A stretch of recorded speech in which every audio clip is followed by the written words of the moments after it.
Eh bien bonjour à tous, c'est Kikou522 et on se retrouve aujourd'hui pour une vidéo point de situation sur la circulation du Covid-19 en France.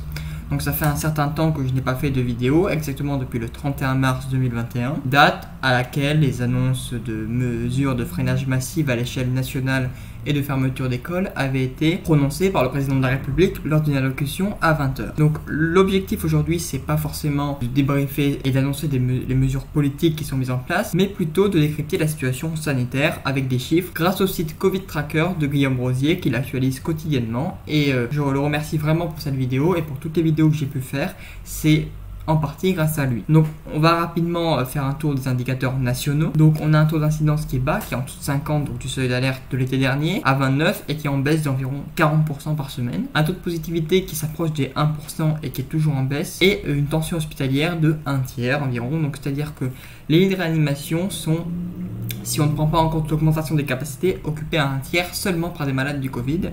Alors ça peut sembler peu, surtout qu'ils ont été augmentés, donc la tension réelle est un petit peu plus basse, mais ça prend en compte que les patients d'une seule maladie et pas du tout les personnes qui viennent pour un accident de la route, une maladie chronique ou tout autre type de maladie aiguë. Et donc 33% pour une seule maladie, ça reste quand même très élevé. Au niveau des cas positifs, selon le temps, on est à environ 2700-2800 cas positifs par jour.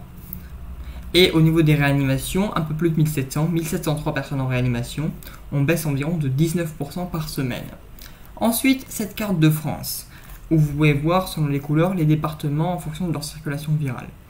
On peut remarquer que la totalité du territoire métropolitain se trouve en vert, c'est-à-dire que tous les départements métropolitains et les 3 départements d'outre-mer qu'on voit ici, qui sont la Guadeloupe, Martinique et Mayotte, ont une incidence inférieure au seuil d'alerte de 50 pour 100 000 habitants sur la semaine écoulée.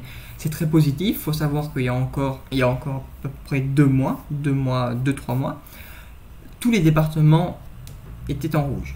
Tous étaient au-dessus du seuil d'alerte. Et il avait fallu un certain temps pour redescendre en dessous. On remarque que la Corse a les départements métropolitains qui globalement ont la circulation virale la plus basse. Au niveau des départements désormais, là vous avez toutes les données un peu plus précises. Donc en France, on remarque que le taux d'incidence est en baisse nette. En ce qui concerne les admissions à l'hôpital, elles sont également en nette baisse. On avait eu un pic à plus de 2000 patients admis chaque jour à l'hôpital pour seule cause de Covid-19. On est désormais à environ 200 cas. Au niveau des admissions en réanimation, c'est la même chose. On avait eu un pic à presque 500 personnes qui rentraient en réanimation chaque jour. On est désormais à moins de 50. Et en ce qui concerne les décès hospitaliers, on avait eu une légère montée à environ 300 morts par jour hospitaliers, 297, et on est descendu aujourd'hui à 46 environ, soit une division par plus de 6, c'est-à-dire qu'on a divisé le nombre de décès quotidiens par plus de 6 depuis la 3e vague qui s'est située dans la 2e moitié du mois d'avril 2021. Et les décès en EHPAD sont par ailleurs très bas, aux alentours de entre 1 et 5 par jour, ça dépend des semaines. Là vous avez les tranches d'âge, donc on remarque que si la catégorie de population en ce qui concerne l'âge, le taux d'incidence le plus faible est celle des plus de 80 ans et de ceux qui ont entre 60 et 80 ans, la baisse est par contre plus marquée chez les personnes plus jeunes.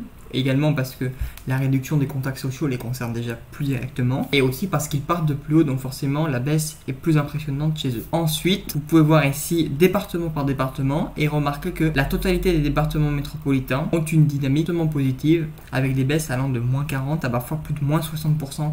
C'est-à-dire que dans certains départements, le nombre de cas d'une semaine est inférieur à la moitié de celui de la semaine d'avant. Très encourageant. Par exemple ici, on peut donner l'exemple du Pas-de-Calais, de la Nièvre, de la Haute-Marne, qui a c'est vrai un taux d'incidence très faible, et également du Jura avec moins 54,7%, l'Indre, le numéro 36, moins 73%. Et même dans les départements où cette baisse est plus mesurée, comme les Alpes-Maritimes, on remarque qu'on est déjà un taux d'incidence très bas pour certains, et qui est de toute façon, même pour ceux qui ont 40, comme les Landes de la Loire, qui est quand même raisonnable avec moins de 50 cas pour 100 000 habitants. Donc ce petit point de situation, il est désormais terminé. Voilà, j'ai essayé de prendre chaque indicateur, en tout cas les indicateurs principaux. Vous en avez également d'autres, comme les actes SOS médecins et les passages aux urgences, qui eux sont des indicateurs plus précoces et qui sont encore en forte. Ne relâchons pas les gestes barrières, surtout le port du masque pour tous en intérieur et l'aération maximale en intérieur. Et continuons à essayer de maintenir la circulation virale le plus bas possible.